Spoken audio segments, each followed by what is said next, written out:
নিয়ে এসেছি ইলিশ মাছ পিঠা। প্রথমে আমরা ইলিশ মাছের পোড়টা তৈরি করার জন্য একটা প্যানে 3 চামচ রেগুলার রান্নার তেল দিয়েছি।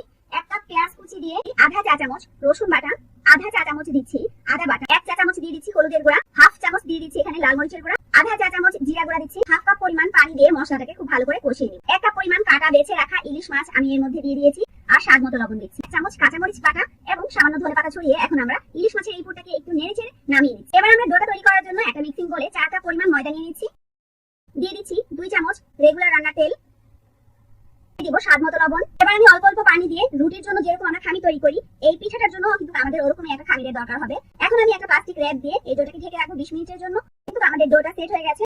ছোট ছোট লেচি করে কেটে নিয়েছি এখানে। এখন আমি ইলিশ মাছের যে পুরটা তৈরি করেছিলাম সেই পুরটা এই রুটিটার মাঝখানে এরকম লম্বা করে দিয়ে দিচ্ছি।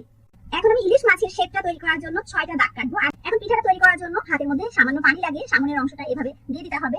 এখন হাত দিয়ে একটা পাশ উঠিয়ে আরেক পাশে এভাবে আমি লাগিয়ে নিয়েছি। হাতের মধ্যে অল্প অল্প পানি লাগিয়ে এই পাশ থেকে উঠিয়ে ওই পাশে দিব, ওই পাশ থেকে উঠিয়ে আবার এই পাশে দিব। আপনারা একটু লক্ষ্য করলেই কিন্তু বুঝে যাবেন কেমন করে আমি করছি।